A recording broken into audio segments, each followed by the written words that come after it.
All right. Hello, hello, hello. Good morning, goddesses. I think my chat is working now, which makes me very happy because I couldn't see the chat last week. And I think it's just because it was issue with Zoom. It was an issue with me. So I see we have some ladies who showed up live. Hello, hello. Good morning. Happy Friday. Greeting you. So last night I had an amazing master class. Maybe some of you were on it. Unlock your forbidden power.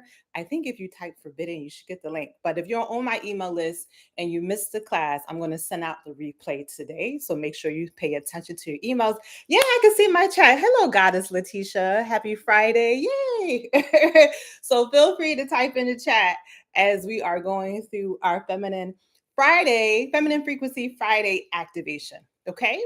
So I want to get right into the topic we're going to talk about today, which is reclaiming your goddess identity. Reclaiming your goddess identity. So yesterday, as I mentioned, I had a whole masterclass about unlocking your forbidden power. And I talked about the 3 lies that patriarchy uses to keep us stuck, suppressed, disconnected from our power. So once we understand those lies, we have to then remember who we really are. We are goddesses. We are divine beings. It is in our nature. It is how we are born. There's nothing we need to do to earn goddesshood. It is who we are. However, our identity as women has been hijacked. All right. Our identity has been hijacked. So before I get into the 3 steps of reclaiming your identity, I want to talk about the power of identity. The power of identity. Because if we don't understand the power identity has, then we won't understand why it's important to reclaim our identity. So, I'm Black, African American, and a lot of my supporters and my clients, we're Black women. We come from indigenous people who were enslaved and colonized. So when my ancestors were kidnapped from Mama Africa and they were brought to this country, what is one of the first things that they did? They stripped our ancestors of their identity. Right? Wherever colonization happened, wherever the white man went, he went in and he said, your religion is savage, you worship the devil, your culture, your traditions are inferior to what Europeans have. So when they stripped them of their identity, what did they do? They changed their names, they changed their religion, they broke up their families, and they stripped them of their culture, their language, and their customs. In America, it was even illegal for 2 or 3 more Black people to gather. That made them nervous. And if you ever worked in an environment with white folks, they still nervous. When Black people gather, they get a little nervous. It's still there. So when they stripped them of that, what they sought to do was to impose a foreign identity. Why did they seek to impose that? Because they knew that if they held on to their culture, their religion, their names, their traditions, their songs, their language, their ways of worshiping, if they held on to that, then they would be powerful. So what they sought to do, good morning, coach. Good morning. Is that on the couch with oh, hello, good morning.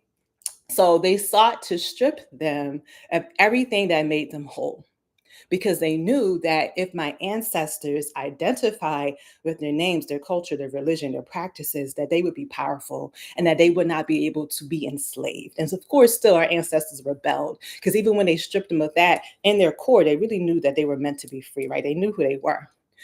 So even for indigenous people of this country, they had this saying about Native Americans. They said, kill the Indian, save the man. Kill the Indian, save the man. And then there's this image where they show Native Americans in their like traditional garb with long hair. And then when colonization happened and then the invasion happened, they put them in these boarding schools and they showed them with the haircut. So they forbid Native Americans to have long hair. They forbid their languages. They forbid their culture and their customs, right? So they knew that when they imposed this foreign identity, and this foreign identity said that you are inferior, it said that you're less than. This foreign identity said that our culture, European culture, white culture, is superior. So you need to learn to be like us, right? You need to pray to our God. You need to dress like us. You need to speak our language. This is why we speak English. We're French or Portuguese or Spanish because colonizers came and took our language, right? So this, and I say all this to again and to emphasize the importance of identity. All right, give me a makes sense if that makes sense in the chat. Okay, let me know if you understand what I'm saying. So they stripped them of their identity because they knew the identity was powerful. So, in my opinion, all women have been colonized. Okay, you have a yoni, then your yoni has been colonized by the patriarchy. So, especially as women of color, it is very important for us to remember our goddess identity because our ancestors did recognize the divine feminine. Our ancestors did worship the goddess. They did pray to Oshun or Yemoja, or there's so many indigenous, Asasaya, there's so many indigenous female representations of the divine feminine throughout the African diaspora and the indigenous world. You can't even name them all. So our ancestors understood that the divine feminine is core. She is supreme. She is the foundation of the universe. And that we as women are vessels of her power. All right. So if you have a yoni, if you have a pum pum punani, then you are a vessel of the goddess. You just need to remember, you just need to reclaim. Now that we understand the importance of reclaiming your identity, the importance of identity, I'm going to give you 3 steps to reclaiming your identity, your goddess identity. So, the first thing is that you have to learn the attributes of the goddess and the divine feminine as a force in the universe.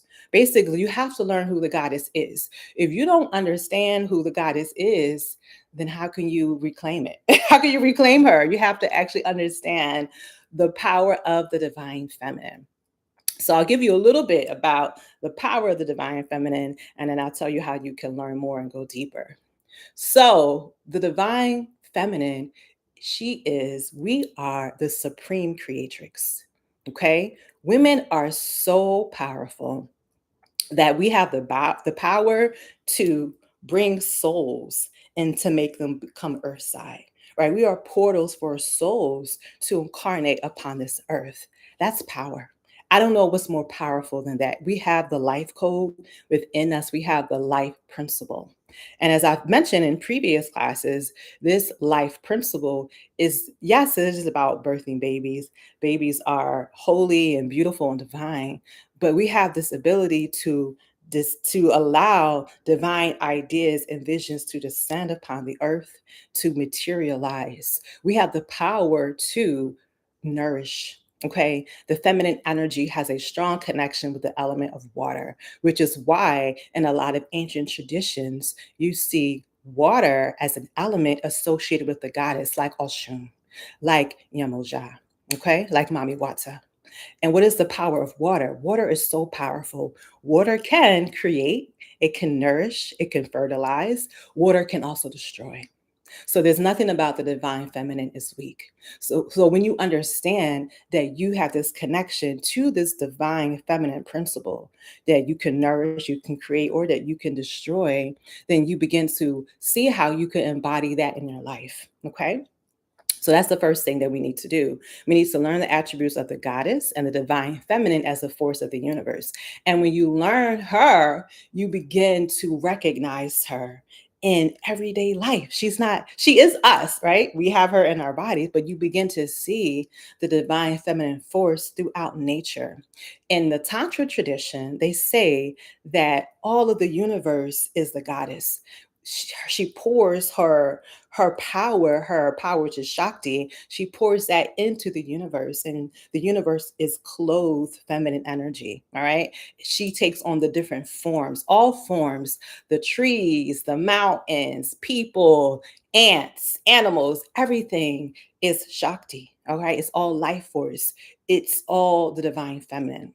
So when you begin to identify that, then you begin to feel more powerful within yourself and see how she plays a significant role in your life, but also in creation. And in Tantra, we're taught that the more we recognize Shakti, which is the divine feminine in Tantra, the more she shows up. So when we begin to pay attention to feminine energy in our life, when we begin to tune into that feminine frequency, she will become more present. right? She will expand. It's like a woman, right? When we as women, when somebody gives us attention, we like, oh yes, hi. How you doing? We start to give them more attention and more love. Okay. So that's the first thing. Number two, the second way to reclaim your goddess identity is to reclaim your sacred I am. Only speak about yourself as the goddess you already are. The words that we say are very powerful. So when we say, I am broke, I am, I'm never going to be anything. I am tired and frustrated. I'm always going to be struggling. When we say these affirmations, we are speaking these things into existence. So I'm not saying to like spiritually bypass and don't recognize how you're feeling because that's not feminine, right? We want to recognize how we're feeling, but we don't want to constantly speak negative about ourselves. We have to remember that no matter what's going on and no matter what it looks like, I am a goddess. All right. I'm experiencing sadness. I'm experiencing frustration, but I am not sadness. I'm not frustration. I'm divine. Okay. I'm experiencing loss or whatever it is. But I know that even through this experience, I am sacred and that this experience is actually teaching me something. And when I can get the lesson from this experience, then I can alchemize, right? I set a newsletter out earlier this week about the secret power to stepping into power, which is alchemy. So when we have these difficult experiences, we can actually transmute them. We can transform them. We can transform that lead into gold. All right. This is the power of the divine. This is the power of the goddess. So the second way to reclaim your sacred I am is to only speak about yourself as the goddess that you are. Okay, number three, and this is super important, right? So once you learn the attributes of the goddess, which is going to be a continual learning, a continual study, and once you understand the divine feminine as a force in the universe, and once you reclaim your sacred I am and begin to speak about yourself with love, with honor, with reverence, with respect, then you need to have practices that reinforce this identity. Okay. So Letitia, this is good. Yes, yes. Give me some more love in the chat. All right. Who has issues with speaking negatively about themselves? You may even just think it, all right, because you don't see things change. You may just think negatively about yourself. So a lot of us get into this habit. You have the third thing is that you must have practices that reinforce your sacred identity. So, masterclass last night, I always teach, I always, do a workshop and I go in, I go deep. But every single masterclass I have, I also call it a ritual because we are going to meditate. We are going to do a practice. It's not enough to just hear things, right? And to understand things on an intellectual level, we have to take these things into our spirit. And I find this is where a lot of women struggle. Okay, because we are raised in this Western world and Western culture, which values books. And there's nothing wrong with books. I love a good book. I read, I do a lot of research, but we value the intellectual over the spiritual. So we'll read all the books. We might watch all the TikTok videos, watch the YouTube videos like this, which is all good. However, we don't have practices to seal it in. If you do not have consistent practices, then your learning, is going to be very surface and your transformation is going to be very slow. It's not going to be deep. So last night we did a meditation, and I noticed when they got to that part in the master class, a few women dropped off. And I was like, that's interesting. So when it came time to meditate, and if you're one of those women, no judgment, it could have been any reason that you dropped off. It could have been that I don't know, baby was crying. I don't know.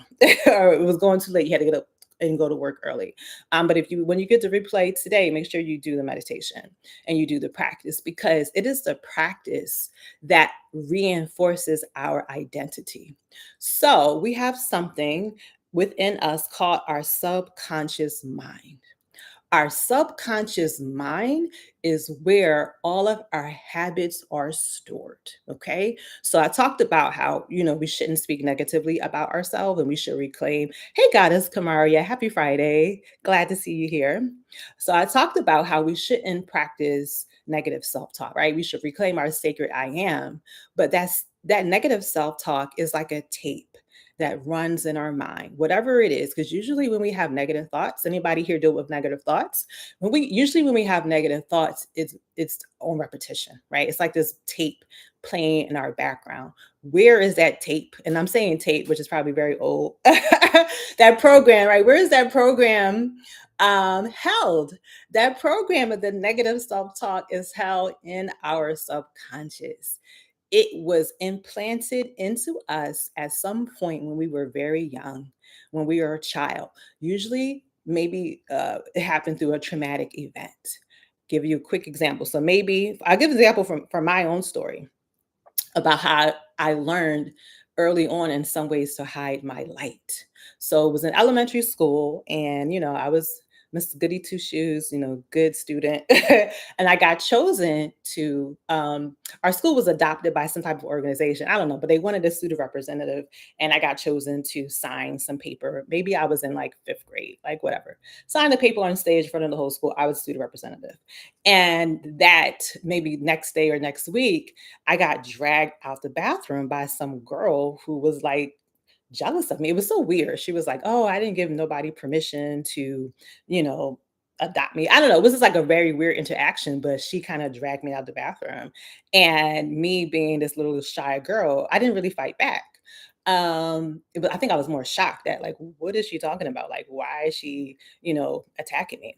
So, what that taught me was that, wow, when I stand out too much, when my light shines too bright, when I'm chosen, or recognized as a leader or whatever, then people are not going to like me and there's going to be negative consequences. So, this then puts a program in my subconscious to shrink, to play small. Okay, let me know if that makes sense. Let me know if you can relate to that. If you maybe were recognized for standing out, or you were recognized for something and you received some hate, you had some haters. It could have been in elementary school, could have been last week. Okay. So when we have these traumatic experiences, it causes us to shrink. We become afraid to shine our light or whatever it is. So that program is in the subconscious. So I could say every single day, I'm going to stand up for myself. I'm going to shine my light no matter what. But if I'm not doing the work to delete that program from my subconscious, it's still going to be playing. It's still going to be there. And I may not even be aware of it. And I may not even be aware of all the ways that it shows up. You see, Letitia says, I can relate and it makes sense. My brother was and is my biggest hater. Listen, and told me, listen. I can relate to that because I don't speak to my brother to this day, unfortunately. So I can relate. Yeah, sometimes it's the people in our own families who are our biggest haters. So we don't learn to delete that program. If we don't learn to go into our subconscious and kind of dig it out and uproot it and heal it and release it and resolve it, then it becomes this pattern that we continue to reinforce. So it's super important for us to have practices that reclaim our goddess identity. So last night I gave a invitation to my newest course, Pussy Code, which gives you solid practices that you can use to reclaim your goddess identity. And the way that course is organized is the same way that I work. I am very intellectual, so I ain't anti-intellectual. I do tons of research. I got shit tons of books, but I also have very strong spiritual practices to make sure that I'm integrating what I'm learning. Because when we're able to meditate and we're able to slow down our breath and go into trance, then we can kind of go into the program, we can go into the subconscious mind, we can delete things, we can move things around, we can input new ideas. And this is what the spiritual practices helps us to do. Okay, so right now I'm having a Black Goddess Friday sale. If you received the email from me, the sale is still on because it ain't Black Friday yet. And I want as many women as possible to take advantage. So if you put if you type code into the chat, you should get a direct link to sign up for the Pussy Code course. But if you're in my email, you would got the link last night. Kamari says, I love last night. I went to sleep right after the meditation was so relaxing. Yes, Letitia, I'm in the Pussy Code class and I'm loving it. Yes, yay. All right, that's the testimony. Okay, that is a testimony. I'll put a lot into the class. It's going to be 6 modules in total. 4 modules are already created. I have 2 more modules to go. And when you join, you will get a automatic ticket to my upcoming 2-day wealth activation, Pussy is Abundant. So that's automatically included. And if you're currently in a Pussy Code course and you want to come to that activation, just let me know and I'll add you to it. But for the women who joined, they'll be automatically added to Pussy is Abundance, the 2-day wealth activation, because we have to reclaim who we are as goddesses. It's time for us to step into our sovereignty, our divinity, and our abundance. And we have to have practices that are going to help us to do that. So I'm very heavy on practices. I'm very heavy on meditation. I'm very heavy on massage. I'm very heavy on using herbs, on sensual practices. I won't go into it all, but if you join Pussy Code, then you will understand what I mean. So I'm going to recap what we went over today. We talked about the power of identity and why, for example, our ancestors were stripped of their native and indigenous identities through colonization and slavery, because they understood that colonizers understand the power of knowing who you are. So when we as women understand who we are, then this allows us to step into our power. So the 3 ways to reclaim your goddess identity is: number 1, learn the attributes of the goddess and the divine feminine. When you begin to actually learn the goddess, study the goddess, how she shows up in indigenous cultures around the world, you begin to see yourself, right? You begin to see your potential and your power. Number 2, reclaim your sacred I am. Only speak about yourself as the goddess that you are. Really try to become cognizant of negative self-talk and not using very, negative words to describe yourself. I am stupid. I am so unlucky. This always happens to me. No negative self-talk. Really retrain yourself to speak about yourself only as the goddess that you are. And number 3, super important, have practices that reinforce this goddess identity. Bring it into your everyday life, and you will see that the negative self-talk, that the doubt, the fear, and the worry begins to fade. And the goddess within you begins to communicate with you directly. And this is also what we emphasize in the Forbidden Power, Unlock Your Forbidden Power Masterclass last night. We did a meditation, and then we allow our sacred pussy, our yoni, our womb to speak to us and to give us a message. So we want to have this relationship with our inner divine goddess. So thank you so much for this second episode of Feminine Frequency Friday. And look out for emails from me today if you missed the masterclass or you want the replay. And please sign up for Pussy Code if you really want to learn to unlock your sacred goddess power. Type code and the link will come up in the chat.